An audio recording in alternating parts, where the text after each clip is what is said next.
Estamos gravando. Boa tarde, pessoal. Aqueles que eu ainda não cumprimentei. É uma alegria enorme termos aqui o professor Marco Aurélio Knaip. O Marco Aurélio é professor na Federal de Santa Catarina e, entre outras coisas que ele tem, que eu acho extremamente importante, é um grande amigo meu, né? Foi com o Knaip que eu fiz o meu primeiro trabalho, lembra, Knaip? Sim, mas, claro. Então, também foi o meu primeiro.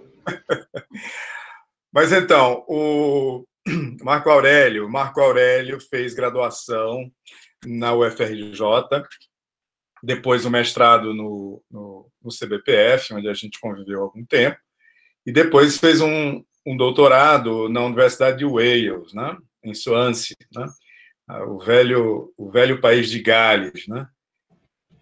Depois fez pós-doc, CBPF, UERJ. Então, pessoal, o Marco é já conhecido de algum tempo e eu aprecio muito, ele é muito cuidadoso na maneira que ele faz as apresentações. Durante uma época, a gente assistia muitos cursos, né? E ele basicamente ele trabalha com defeitos topológicos, teorias de gauge, dualidades, né? A sua tese de doutorado, sob orientação do David Olive, foi em dualidade, né? E, Marco, é um prazer enorme, fique à vontade, a sala é sua. Bom, obrigado, Carlos, obrigado pela apresentação. Bom, primeiro eu queria parabenizar a comissão organizadora por essa iniciativa de fazer esse encontro virtual, foi uma excelente ideia. Bom, também agradecer essa oportunidade para apresentar esse seminário. E, bom, basicamente, o que eu vou falar aqui é sobre novos tipos de solução de monopolos que nós encontramos em teorias de Yang-Mills não abelianas, que, em particular, pode ser teorias de grande unificação. E a característica principal dessas soluções que a gente encontrou é que o fluxo magnético desses monopolos, ele é zero na direção do grupo U1, ou do grupo U1 eletromagnético. E por essa razão a gente falou que esses monopolos, a gente chamou eles de monopolos escuros. Agora, antes de falar dessas soluções, então, é bom relembrar algumas das principais propriedades dos monopolos, digamos, já conhecidos, né? E, bom, como todos aqui devem saber, quer dizer, o primeiro monopolo foi proposto lá pelo Tuft e Polyakov, primeiro monopolo não singular, numa teoria não abeliana, tinha o grupo SO2 e o campo φ na adjunta. E nessa teoria você tem uma quebra de simetria do SO2 no U1 e garante a condição topológica necessária para a existência dos monopolos. E, bom, a forma dos campos desse monopolo é essa forma que eu estou indicando aqui, onde aqui esses M's são geradores do grupo da álgebra SO2, né? E além disso, digamos, assintoticamente, a partir daquela configuração, a gente pega aqui a forma assintótica do campo magnético, tem essa forma aqui, a forma tradicional de ouriço, e o fluxo magnético está nessa direção aqui, que é uma transformação de gauge do M3, sendo que o M3 é o gerador desse grupo U1 não abeliano, o U1 não quebrado, né? Por isso que a gente fala que o fluxo desse monopolo, ele está nessa direção U1, né? A massa desse monopolo, eu não sei se vocês estão vendo, o meu está parecendo um pouco cortado, mas, digamos, a massa desse monopolo, ela tem um valor... Peraí, deixa eu ver se eu conserto aqui. Tá. A massa desse monopolo tem essa forma que eu estou indicando aqui no mouse, com essa função H tomando valores entre 1 e 1,787, é uma função crescente nas constantes de acoplamento.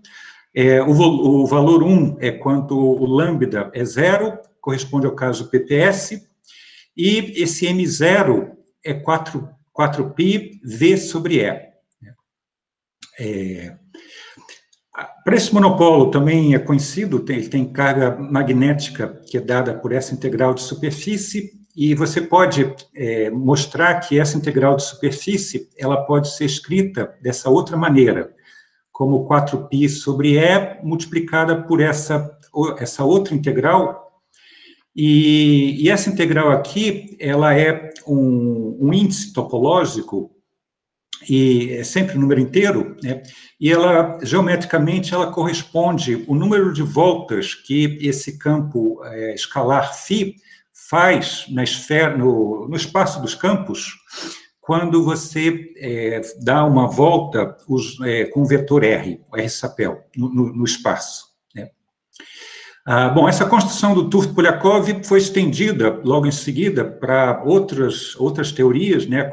E, em geral, digamos, você pode pegar um grupo de gauge G arbitrário, e se nessa teoria você tem um campo escalar na representação adjunta e uma configuração de vácuo que tem essa forma daqui, que eu escrevi, onde aqui esse lambda P é o que a gente chama de fundamental weight, e esse H são os geradores da chamada subálgebra de Cartan. São aqueles geradores da álgebra que comutam entre si. Né? Quando você escreve em termos de matrizes, são matrizes diagonais. Né? Então, você vê que o vácuo ele é uma combinação desses geradores de Cartan, e esse vácuo ele produz uma quebra dessa maneira, onde sempre tem esse fator U1, e esse fator U1, o gerador desse fator U1, é justamente essa combinação aqui, esse φ0, essa combinação de geradores de Cartan. E, a princípio, se você tiver outras quebras de simetria, e quebrando até, digamos, modelo padrão, lá no modelo padrão você tem o fator U1 eletromagnético, né?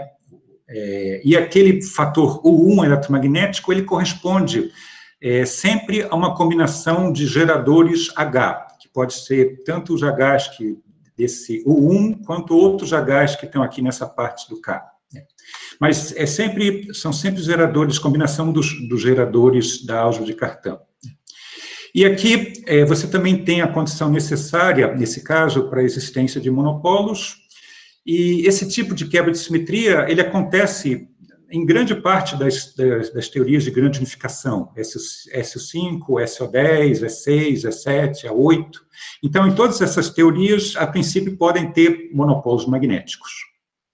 A construção desses monopolos é bem parecida com a construção lá do Tufts-Polyakov. Né? Você pega 3 geradores, aqui que eu chamei de M1, M2, M3, e o que tradicionalmente se faz é que esse M3, digamos, aqui eu defini esses geradores que eu chamei de T, T1, T2 e T3,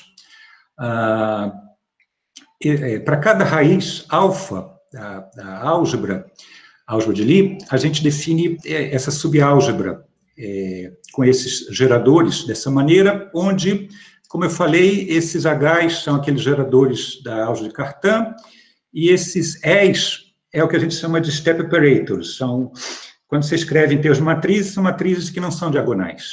Né? Então, o que acontece nessa construção, em geral, dos monopolos, é que o M3 é justamente essa combinação aqui dos Hs. Você tem que ter o vínculo de que essa raiz aqui tem que satisfazer essa condição. O produto escalar dessa raiz com lambda P nunca pode, sempre tem que ser diferente de zero. Esse lambda P é esse vetor que aparece aqui, tá? da quebra de simetria.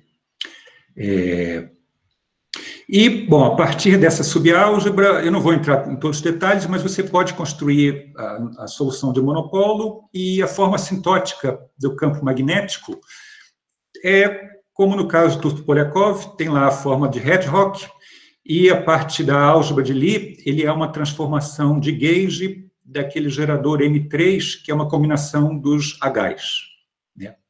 E essa transformação de gauge pode ser escrita dessa maneira aqui, como eu estou indicando, usando justamente esses geradores M1, M2, M3. Né? Aqui aparece só M2, M3. Eu não escrevi aqui, mas o campo escalar, ele também, do monopolo, né, ele também é uma combinação desses três geradores, M1, M2, M3. Tá?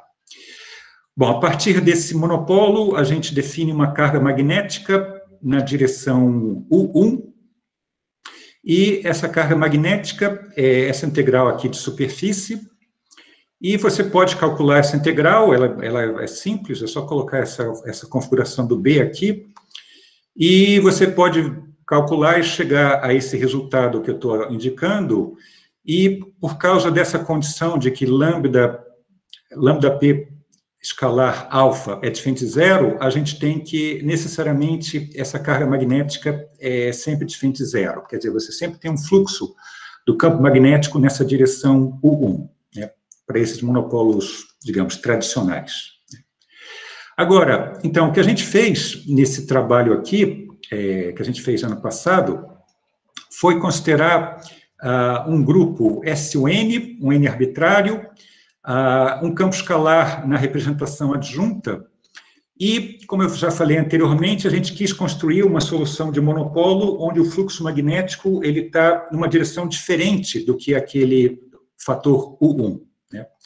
Então, aqui, nesse caso, a gente considerou uma quebra com um campo escalar, desculpa, com um vácuo, como eu tinha falado agora há pouco, né? Isso faz com que eu tenha uma quebra desse tipo, com esse fator U1, e no caso particular, se esse N for 5 e esse P for 2, isso aqui vai ser justamente o que acontece na teoria S5.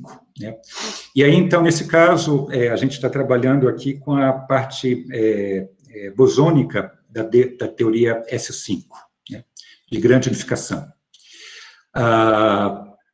Agora, o que a gente fez, primeiro foi, para ter energia finita, a gente, como se faz tradicionalmente, a gente pega uma solução de vácuo, que tem energia zero, e a configuração assintótica, ela é construída a partir de transformações de gauge dessa configuração de energia zero. Né?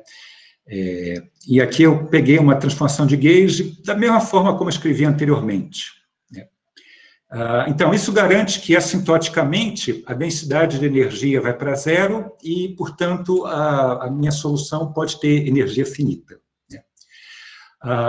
Bom, outras condições que a gente tem que ter, quer dizer, aqui, normalmente, eu vou pegar três geradores, que eu chamo sempre M1, M2, M3, sendo que o M3 tem que satisfazer essa condição daqui, que é exponencial de 4πi, M3 tem que ser 1, para garantir que a solução seja single valued. Né? Além disso, o M3 tem que estar na álgebra não quebrada, e o M2 e o M1 não pode dar. Né? Bom, agora, o que a gente fez de diferente foi o seguinte: a gente pegou os três geradores como sendo combinações daquilo que eu chamei de step operators, das matrizes não diagonais. Né? Tanto o M3, o M2 e o M1, eles são proporcionais a essa quantidade que eu chamei de T2. Né? E aqui eu escrevi de tal maneira que, se você pensa em termos de matrizes, N por N, esse E e J é uma matriz que tem o elemento KL dessa matriz, tem essa forma. E isso aqui são aquelas quantidades que eu falei que são o que a gente chama de em álgebra de Lie step operators. Tá?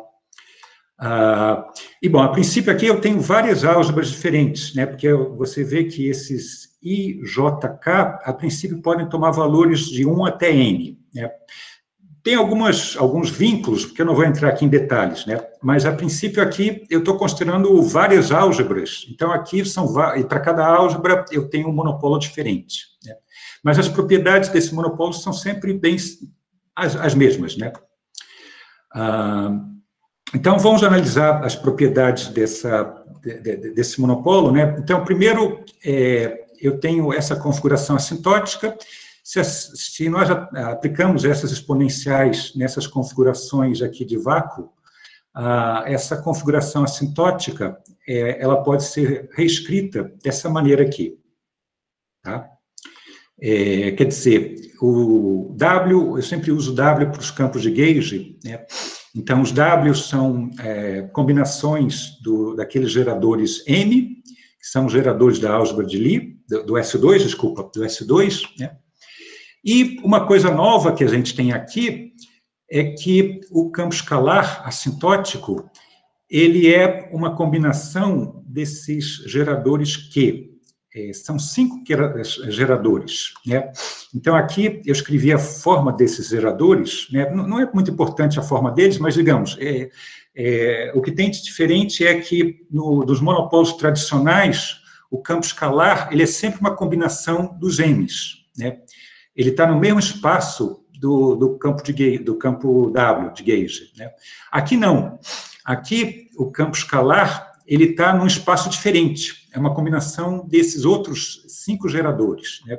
Tem esse gerador S, ele é menos importante porque você vê que esse termo aqui é constante, ele não tem dependência angular e também não vai ter dependência radial, né? Mas o importante é isso, que o φ ele está num espaço diferente do espaço do W, né, em termos da álgebra de Lie, né? E a característica importante desses 5 geradores é que esses 5 geradores, eles formam um quintupleto para essa álgebra dos M's, né? Quer dizer, eu tenho lá o Q2, Q1, Q0, Q-1, Q-2, todos eles, eu posso relacionar eles por esses M mais M menos, como se faz em mecânica quântica, né? Quando você tem um quintupleto, um tripleto, etc., né? Então, esses geradores, eles formam um quintupleto para a álgebra SO2, e aquele S, ele forma o que se chama um singleto, né? E outra coisa interessante é quando a gente pega o conjunto de todos os 3 geradores M, mais os 5 geradores Q, isso forma uma subálgebra SU3, né? Então, o nosso monopolo, ele está dentro de uma subálgebra SU3, diferente do tradicional, que ele fica só dentro de um SU2, né? Agora, então, isso era a forma assintótica dos campos, né?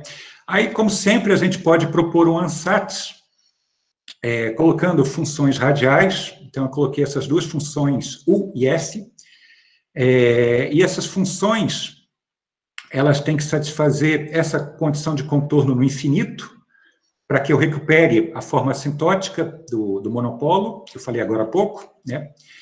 E eles também têm que satisfazer essas outras condições na origem, condições de contorno, para garantir que a solução seja não singular, né? Bom, a partir dessas configurações, a gente pode pegar a forma assintótica do campo magnético desse monopolo, né? E ele tem a forma tradicional, né? Aquele hedgehog multiplicado por uma transformação de gauge do M3, né? Mas a coisa diferente aqui é que esse M3, como eu já tinha falado antes, ele é uma combinação não de operadores de Cartan, mas de step operators, né? Então, o fluxo magnético desse B, ele não é na direção lá do grupo U1, porque o gerador do grupo 1 é sempre aquele Jagás, né? Ou mesmo quando você vai para o U1 eletromagnético, né? Aqui não, o meu campo B, ele é sempre combinação desses M's, que são aqueles step operators, né? Então, o fluxo magnético desse monopolo é 0 na direção U1, né? Ele está numa direção perpendicular à direção dos geradores U1, né?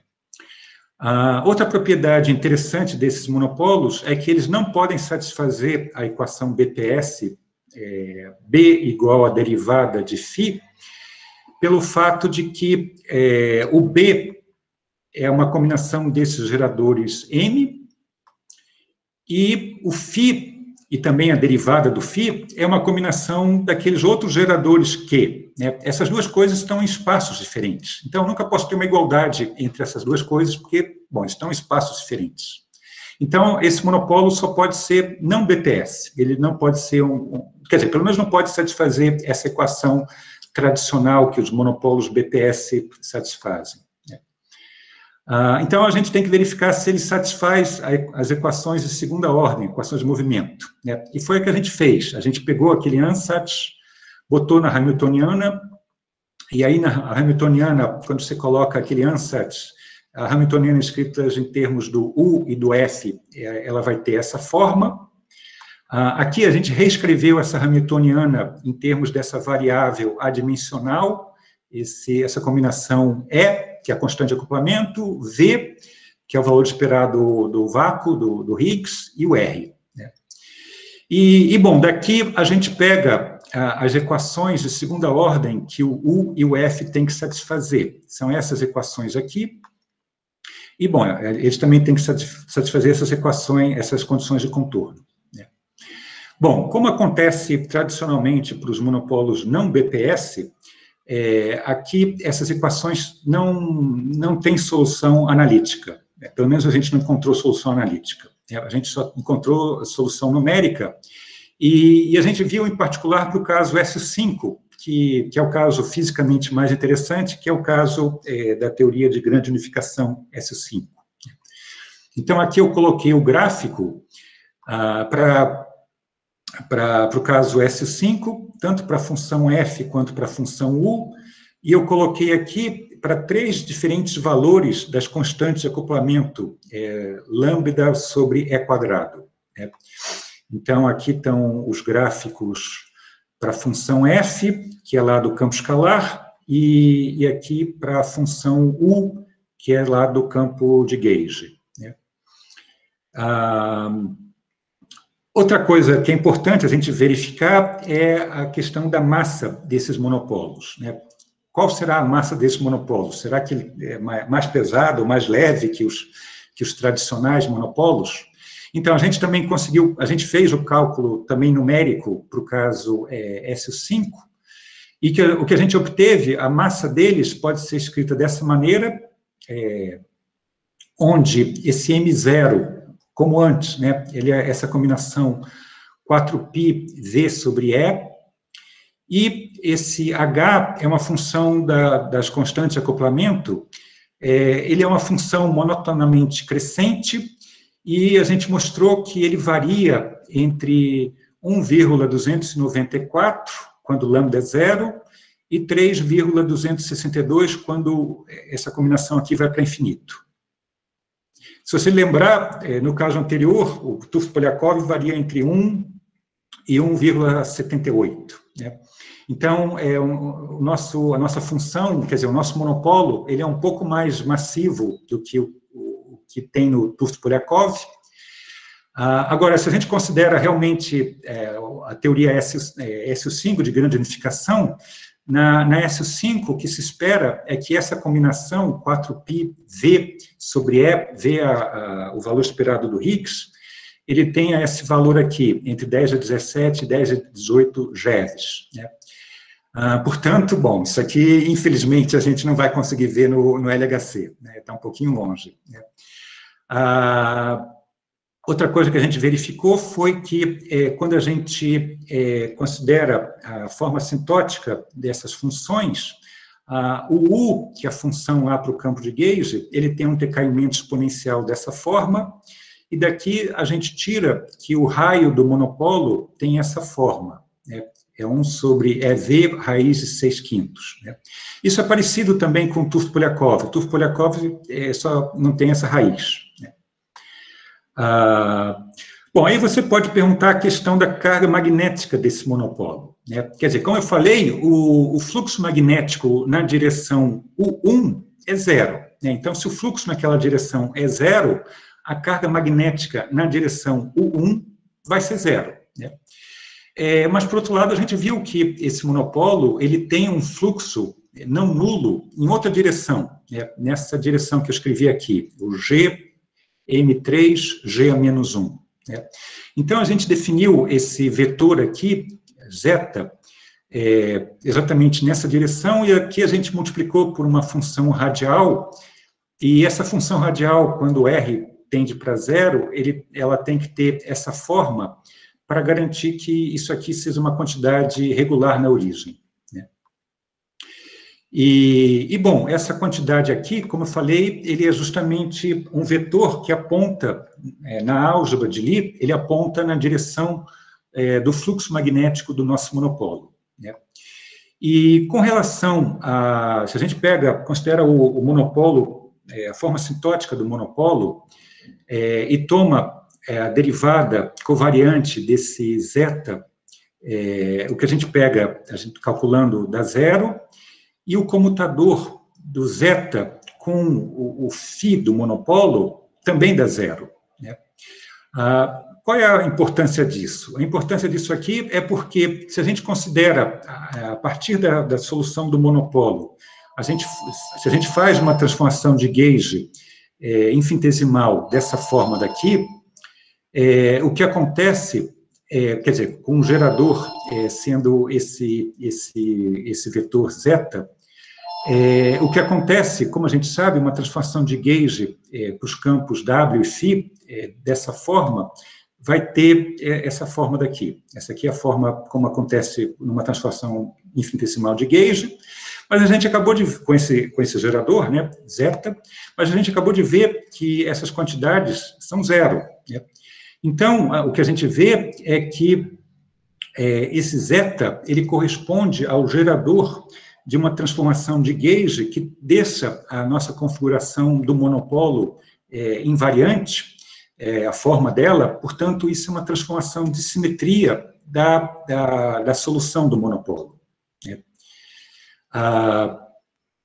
Agora, a gente fez o seguinte, para conseguir calcular a carga magnética, a gente definiu essa corrente magnética dessa maneira, porque, como eu falei, que o fluxo do nosso monopolo, ele é não nulo justamente na direção desse zeta. Né? E aí, o traço entre essa quantidade e esse zeta vai ser diferente de zero. Né? E também, por construção dessa quantidade, você vê direto pela antissimetria aqui desses índices, μ, é direto que essa quantidade aqui, ela é conservada. Né? Então, isso aqui, a princípio, é uma corrente conservada. Se a gente pega a integral de volume da componente zero dessa corrente, isso a gente pode reescrever como uma integral de superfície, e essa integral de superfície vai justamente pegar o fluxo magnético do nosso monopolo, e o que a gente calculou explicitamente, e o valor é menos 8π sobre E. Né? Ele é o dobro do caso do monopolo Tufts-Polyakov. O monopolo Tufts-Polyakov é 4π sobre E, mas, digamos, essa aqui é o valor da nossa carga magnética desse monopolo, e, é claro, aqui ele está numa outra direção, o fluxo tomado numa outra direção que não é a direção U1. Né? Agora, você poderia perguntar, bom, será que essa carga também está relacionada a uma quantidade topológica? E, bom, a gente verificou que sim, né? E a maneira como a gente pegou é bem simples. Quer dizer, como eu falei agora há pouco, a derivada covariante do zeta, assintoticamente, é zero. Isso implica que, quando eu pego essa integral de superfície, tomando essa superfície indo para o infinito, isso aqui vai ter que ser zero, porque essa derivada covariante, assintoticamente, é zero. Então, isso aqui, obviamente, tem que ser zero. Né? Por outro lado, se você desenvolve esse traço, você pode reescrever esse traço dessa maneira aqui, como eu escrevi, em termos desses dois termos. E o que acontece é que essa integral de superfície desse segundo termo aqui, do lado direito, isso aqui, que eu reescrevi aqui, isso aqui é uma outra maneira de escrever aquela integral da carga magnética, né? Isso aqui é exatamente o traço do campo magnético com o zeta, né? Então, quer dizer, a menos desse fator 1/8, e a menos desse fator E, essa integral de superfície desse termo aqui do lado direito, isso aqui é justamente essa carga magnética, né? Então, se a gente pega esse termo, joga para o outro lado, a gente vai ter que a carga magnética vai ter que ser proporcional a essa integral, né? Foi o que eu escrevi aqui, né? E essa integral aqui, bom, eu reescrevi ela aqui, essa integral é justamente aquele índice topológico que eu falei agora há pouco, né? E esse índice topológico, a única diferença é que aqui tem esse zeta, no outro caso tinha um campo escalar φ, né? Mas, digamos, a interpretação é a mesma, né? Essa quantidade topológica, ela mede o número, ela é sempre um número inteiro, e ela mede o número de voltas que esse vetor zeta dá no espaço dos campos, ou no espaço da álgebra de Lie, quando você dá uma volta com vetor R no espaço físico, né? Então, a gente vê que a nossa carga topológica, quer dizer, a nossa carga magnética, ela é topológica, e, em particular, aquela solução que a gente escreveu, ela corresponde ao caso quando esse n vale 1, né? É fácil, a gente não escreveu aqui, mas é fácil a gente construir as soluções para os outros casos, quando n igual a 2, 3, 4, etc. É só mudar lá aquela forma da transformação de Gauge. Mas, digamos, a nossa carga topológica, a nossa carga magnética, ela também é topológica. Agora, uma outra questão que a gente pode perguntar é a seguinte: será que esse monopolo é estável, né? Quer dizer, eu esqueci de mencionar que, no caso tradicional, a maioria dos monopolos, nas teorias de grande unificação, eles não são estáveis. Só os que têm menor massa que são estáveis, né? Mas a maioria dos outros são instáveis. Oi? 5 minutos. Tá. Então, a pergunta que eu posso fazer é: será que eles são estáveis? Então, isso foi o que a gente mostrou aqui, analisou nesse outro trabalho que a gente fez esse ano, né? E o que a gente fez foi mais ou menos o que é tradicional. A gente pegou a solução do monopolo, que eu coloquei aqui com essa barra em cima. Então, essa configuração com a barra em cima é o nosso monopolo, a forma sintótica do nosso monopolo. E a gente adicionou perturbações a essa solução, essa forma sintótica, e essas perturbações têm essa forma como eu escrevi aqui, né?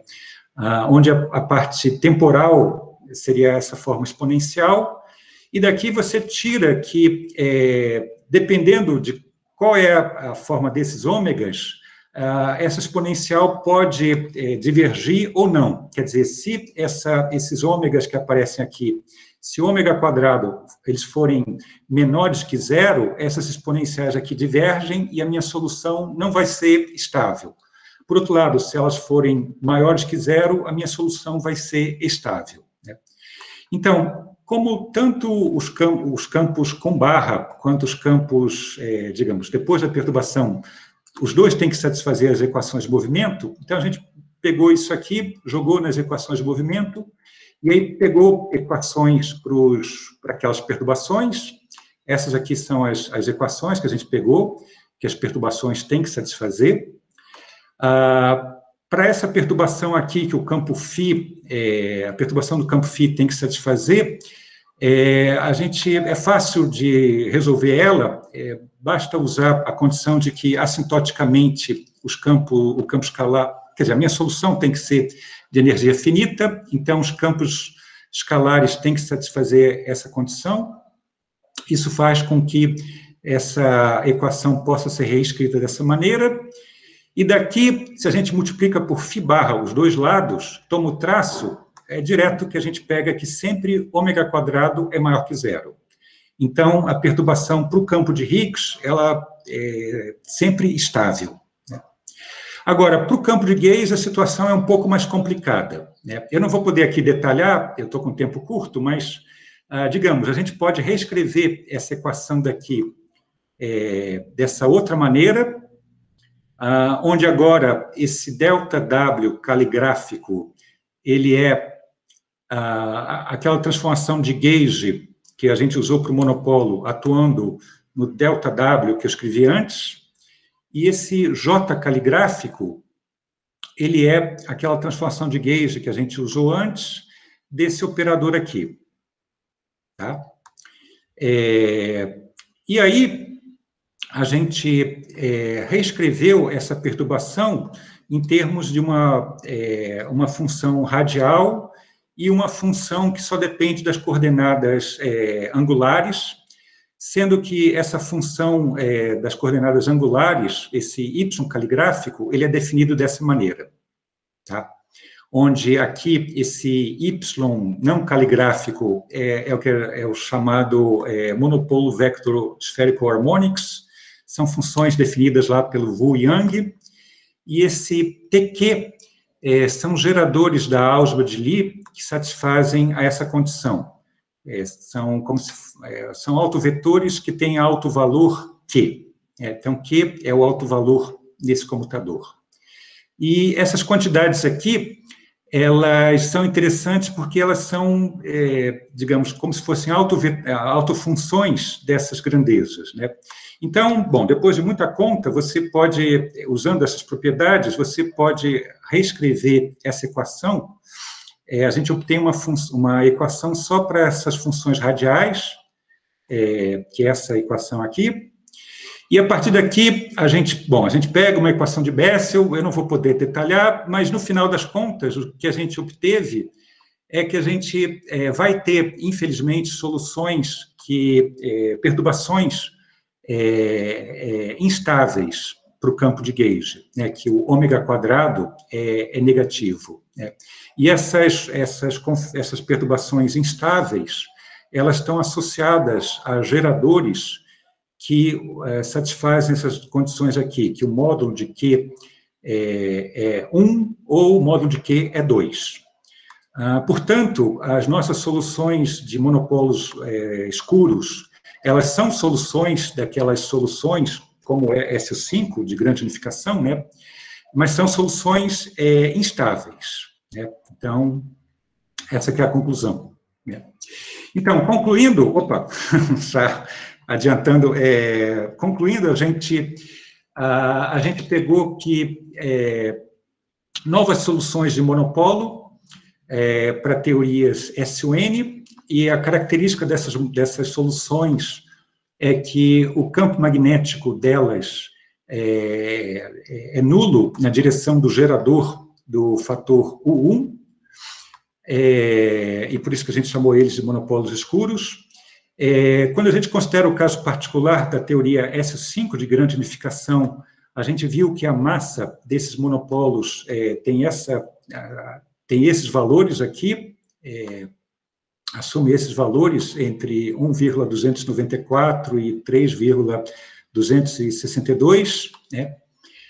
A gente mostrou que, nesses monopolos, a carga magnética é uma quantidade topológica, e a gente viu que esses monopolos são instáveis, né? Agora, alguns problemas em aberto, primeira coisa é ver se esses monopolos existem em outras teorias de grande unificação.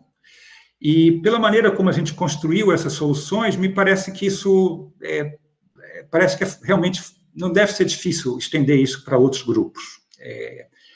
Acredito que deva também existir nessas outras teorias de grande unificação, deva existir esses monopolos, talvez com algumas propriedades um pouco diferentes, né? Outra questão será que é possível a gente, de alguma maneira, modificar essa solução para ter uma solução estável? Nesse caso, isso eu acho um pouco mais difícil, mas talvez seja possível, mas, a princípio, eu não saberia como fazer isso, né? E, outra questão também é que esses monopolos são soluções novas, né? Monopolos novos, e, a princípio, você poderia procurar várias outras propriedades que eles... tipo propriedades cosmológicas, ou outras questões que esses monopolos poderiam satisfazer, né? Bom, então, era isso que eu gostaria de falar. Mais uma vez, muito obrigado. Obrigado a você, Marco. Tem uma pergunta do Dionísio. Dionísio, por favor. Deixa eu só fechar aqui, diminuir aqui a minha janela, só um instante. Opa, agora sumiu. Deixa eu mudar um pouco o tamanho aqui. Pode falar, Dionísio. Fala enquanto eu estou mudando aqui. Conforme você foi fazendo a sua apresentação, bastante clara, por sinal, eu já antevi uma pergunta, que era sobre a estabilidade. Mas aí, no caminhar da sua apresentação, você fez um outro paper falando sobre a estabilidade, né? Eu diria que você é uma pessoa de sorte, porque você escreveu um paper no PLB, né, trazendo soluções instáveis. Às vezes os refs reclamam muito da gente sobre isso, né? Mas eu acho que era uma coisa importante você estudar a estabilidade, né? Embora você pudesse dizer que você tem argumentos topológicos que talvez indicassem a estabilidade dessa solução, eu acho que uma busca, né, um cálculo do jeito que você fez, né, frente a flutuações, é muito importante, né? Mas você fez esse cálculo, né? Eu tenho muita familiaridade com o monopólio do SU2, por exemplo, né? Então, eu vejo ele de uma maneira clara, mais ou menos, na minha cabeça. Quando você aumenta o grupo, SU3 ou o SU5, você tem muito mais campos de gauge, muito mais campos, né? E aí não ficou claro para mim onde que estão essas coisas, e eu acho que está aí, com isso também não ficou claro para mim, talvez tenha relação com isso, que não está claro para mim onde que estão essas coisas, e com o nome que você dá, que você chama de monopólio dark, né, o monopólio escuro. Você poderia explicar um pouco mais o que você quer dizer com isso? Não sei se você compreendeu minha Sim. Então, digamos, para os monopólios tradicionais, o que acontece é que, bom, deixa eu colocar aqui, o que acontece, digamos, quando você tem uma teoria SU5, no caso tradicional, quer dizer, dentro do SU5 você tem várias subálgebras SU2, né? E aí, tanto o campo B, quanto o campo magnético, quanto o campo φ, quanto o campo W, eles são sempre uma combinação desses três geradores M que estão nessa subálgebra SU2 que eu escrevi aqui, né? Então, esse é o caso tradicional, e, em particular, o gerador M3, ele é essa combinação de geradores de Cartan. Isso faz com que o campo magnético dos monopólios tradicionais, a carga magnética deles, na direção U1, nessa direção U1 daqui, que você pode interpretar como eletromagnetismo, quer dizer, o U1 a gente, em geral, interpreta como eletromagnetismo, né? Ou, depois de quebras, também você vai ter um outro U1, que vai ser aí, de fato, o eletromagnetismo, mas sempre o eletromagnetismo é uma combinação de geradores de H. Então, nessa solução aqui, tradicional... Isso é teu M3, não é? Essa direção é não, teu então, M3. aquilo é para o caso tradicional do monopólio tradicional, você tem um fluxo magnético na direção do grupo U1.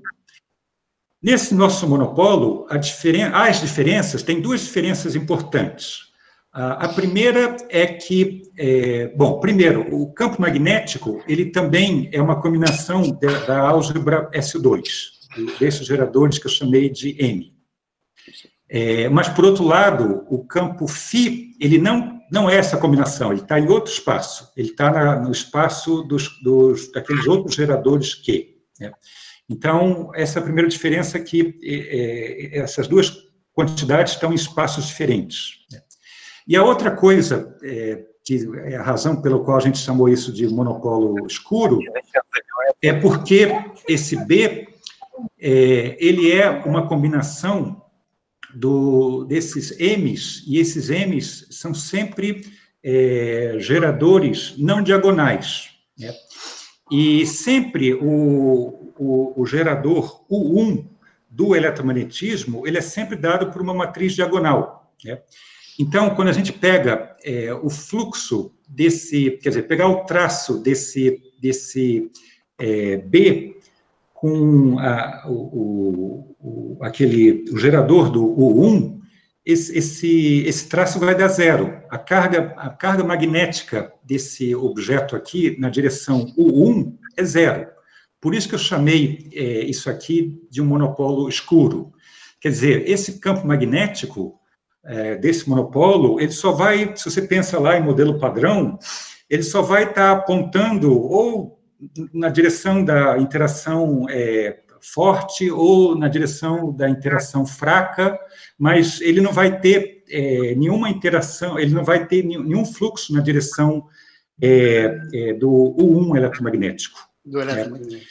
Como se fosse, digamos, como se fosse uma espécie de neutrino, mas só que neutrino magnético, digamos assim. Bom, o neutrino também tem outra representação, né? Mas digamos, o fluxo dele, o fluxo na direção U1 é zero. É zero. Então a gente não vê ele, digamos. A gente não vê, digamos. Bom, é o escuro. Por isso que a gente chama, em geral, a gente fala que uma partícula é escura quando ela não interage através do eletromagnetismo, né?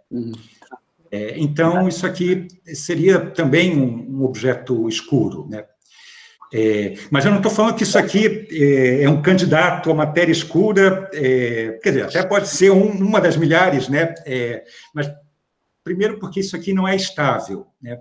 Mas, digamos, a princípio, esse é um objeto, falando de outra maneira, esse é um objeto que não interage pelo eletromagnetismo. Então, por isso que a gente chama ele de escuro. Entendi. Tá bom. Obrigado. Marco, obrigado, Dionísio. Marco, tem uma pergunta do Melnikov. Por favor, Dmitry. Obrigado, Marco, pela palestra. Pelo que entendi do seu último comentário da palestra, que você não pensou ainda em outras propriedades físicas, né, que consequências físicas deste monopolo escuro. E uma coisa que eu venho a pensar é estabilidade de próton, e provavelmente para a estabilidade de próton, de alguma forma, é importante que o monopolo está direcionado no sentido de eletromagnético. Então, é interessante saber o que acontece Sim, o efeito Rubakov. Isso. Eu não sei se você pensou sobre isso ou não, mas... Sim, não, a gente ainda não teve tempo de pensar sobre isso. Quer dizer, eu já pensei em pensar sobre isso, mas a gente não chegou a analisar essa questão, né? Quer dizer, primeiro a gente estava vendo essa questão da estabilidade, e aí a gente fez esse paper esse ano, né? E aí, bom, agora a gente viu que ele não é estável, né? E aí outra questão é ver, talvez, outras propriedades que esse monopolo poderia ter, né? Talvez ele tenha algum outro tipo de efeito Rubakov diferente, né? Não sei. Mas, como eu falei, ele é um monopolo novo, então, digamos, várias coisas que são conhecidas para os monopolos tradicionais, se pode tentar pensar para estender para esse novo monopolo, né? Mas eu ainda não pensei sobre isso. Desse ponto de vista, eu acho que mesmo o fato deste monopolo sendo instável não é tão ruim para... Se conceitualmente você pode mostrar que, de alguma forma, isso, por exemplo, aumenta a probabilidade de decaimento de próton ou algo assim, né, significa que é muito importante estudar esse tipo de soluções. Sim, sim. E, bom, e também... não sei, acho que tem realmente várias coisas que a gente pode estudar, e eu tinha realmente em mente essa coisa de ver esse efeito Rubakov para esse monopolo, né? Isso é uma das coisas que eu tenho em mente, né? Obrigado, Marco. Obrigado a você pela pergunta. Ok, pessoal, mais alguma pergunta?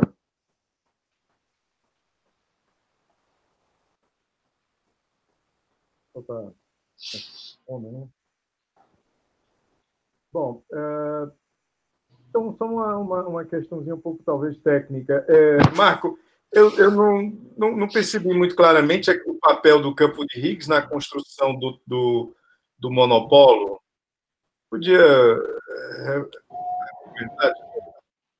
Desculpa, não ouvi direito o que você falou, o final? Não, podia o quê? O campo de Higgs. Ah. Qual é o papel dele nessa tua construção? Aliás, que campo de Higgs? Qual o papel dele?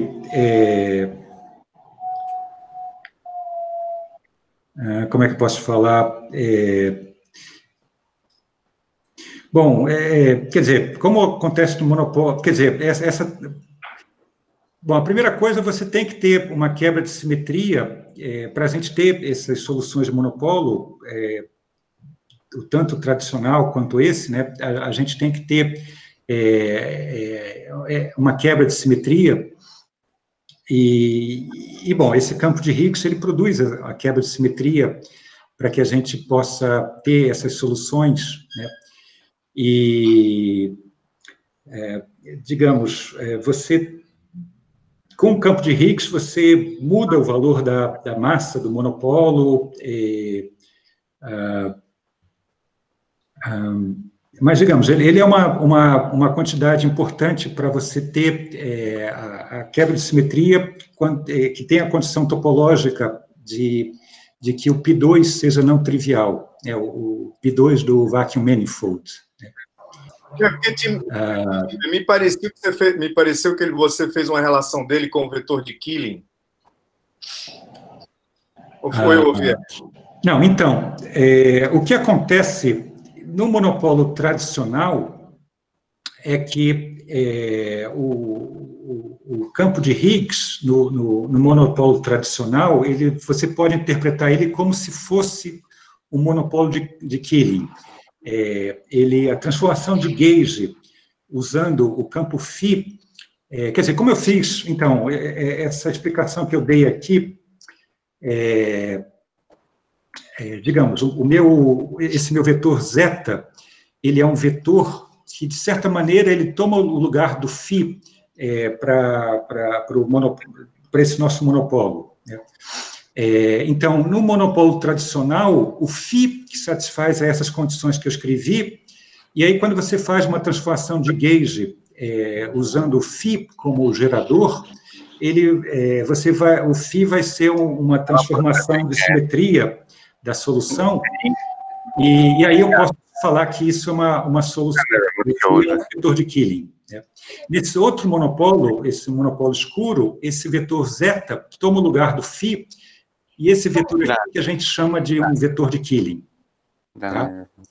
Então, aqui eu nem falei isso, mas, digamos, pelo fato desse zeta aqui ser um vetor que é um gerador de uma transformação de simetria, isso faz com que esse zeta, na nossa teoria, seja um vetor de Killing. Tá? Enquanto que, digamos, aqui o Φ, bom, é só um outro campo que tem na teoria. Ele não é mais um vetor de Killing. Ok, obrigado, então. Pessoal, então, agradecemos bastante ao Marco. Eu gostaria que vocês abrissem os microfones aí, por favor, vamos saudar o professor.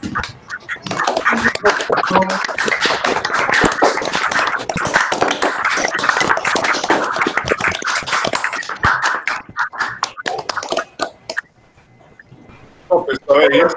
Então, espero revê-los todos amanhã, nas 9h30, com a palestra do Elael. Né? Okay? Tchau, pessoal. Tchau, Tchau. Obrigado aí por todos. Obrigado a você, Marco Aurélio. Obrigado pela apresentação. Muito bom. Um abraço. Quando você puder, me mande o seu WhatsApp, viu? Tá legal, pode deixar. Eu mando sim. Pelo meu e-mail mesmo, né? Só para a gente ficar mais em contato, rapaz. Tá legal, pode deixar. Falou. Bom, um abraço aí. Esse eu vi. Tchau, tchau.